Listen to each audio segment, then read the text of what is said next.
নমস্কার বন্ধুরা, শুভ সকাল সবাইকে। তো আজকের আকাশটা দেখো অনেকটাই কিন্তু সুন্দর। আর এই যে দেখো আস্তে আস্তে কিন্তু অল্প অল্প বাতাসও বইছে।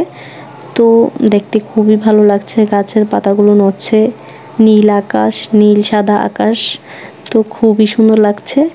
তো চলো আজকে চলে আসলাম আমি আমার রান্নাঘরে। তো আজকে আমি কি রান্না করছি এইটা তো তোমরা অবশ্যই বুঝেই গেছো যে আমি আজকে কি রান্না করতে চলেছি। তো এইদিকে আমি বসিয়ে দিয়েছি কড়াই।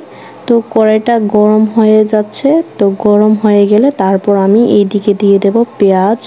আমি সব কিছু রেডি করে নিয়ে নিয়েছি, আদা, পেঁয়াজ, রসুন। এইদিকে আমি যে মাংসটা রান্না করতে চলেছি শুকরের মাংস, তো ওই মাংসটার মধ্যে দেখো জিরে গুঁড়ো, ধনে গুঁড়ো, হলুদ গুঁড়ো, মরিচ, তারপর আদাটা অবশ্য দিইনি, আদা রসুন এটা দিইনি, এটা এক্সট্রা আছে, ওইটা পরে দেব। আর পেঁয়াজ টেয়াজ মানে সব কিছু, আলু সব কিছু আমি কেটে টেটে একদম রেডি করে নিয়ে নিয়েছি রান্নাটা করার জন্য। তো রেডি করে তারপর তোমাদের সঙ্গে শুরু করলাম আমার ভিডিওটা। তো এদিকে তেল দিয়ে দিচ্ছি, অল্প তেল দিয়েছি, তার মধ্যে দিয়ে দিলাম পেঁয়াজ, আদা, রসুন। তো এই তিনটে জিনিস দিয়ে এখন ভালো করে একটু লাল করে ভেজে নেব। তো আদা আর রসুন এই দুটো জিনিস যদি আমি পেঁয়াজের সঙ্গে ভাজি তাহলে এটার স্মেলটা খুব ভালো আসে। তো তার জন্য আমি এটা মানে ভাজি, মাংস রান্না করার সময় সবসময় এটা করি। তো এখন আমি লাল করে ভাজা হয়ে গেছে আমার। তো এখন আমি মাংসটা দিয়ে দিয়েছি। তো মাংসটা আমি আজকে মানে মাখিনি, মশলা দিয়ে মাখিনি, তো আজকে এমনিতেই দিয়ে দিলাম, তাড়াহুড়োর মধ্যে আছি। তো দিয়ে এই যে দেখো এখন কড়াইতে আমি ভালো করে মিশিয়ে নিয়েছি। তো এখন একটা ঢাকনা দিয়ে ঢেকে রাখবো।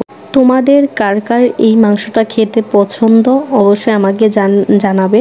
আর আমি জানি অনেকে এই মাংসটা খায় না, আবার অনেকে খুব পছন্দ করে। তো ওই রকম আমারও খুব পছন্দের, কিন্তু আমাদের ঘরে শুধু আমি একাই খাই, শ্রেয়ার পাপা ঠাম্মা ওরা কেউই খায় না।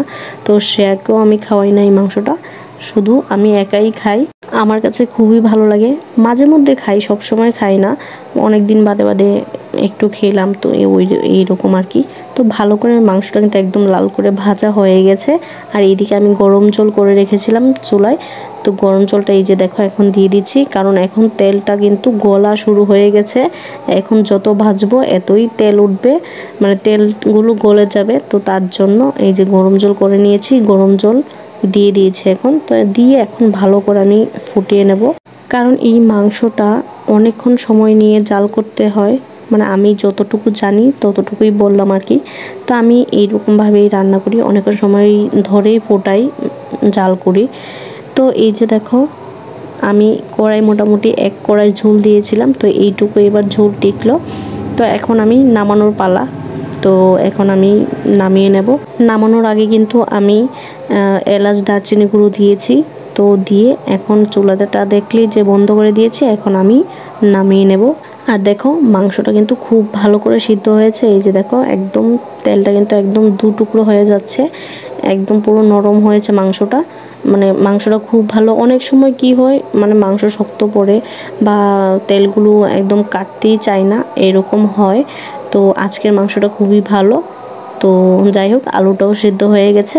তো মাংস এখন রেডি। তো এখন নামিয়ে নেব। কেমন হয়েছে রান্নাটা অবশ্যই কিন্তু আমাকে জানাবে। তো আজকের ভিডিওটা আমি এখানেই শেষ করছি। নেক্সট ভিডিওতে তোমাদের সঙ্গে আবারও দেখা হবে। তো সবাই সবার পাশে থেকো, সবাইকে সাপোর্ট করো, আমাকেও করো। তো আজকের ভিডিওটা এইটুকুই। সবাইকে টাটা, bye bye, and thank you for watching.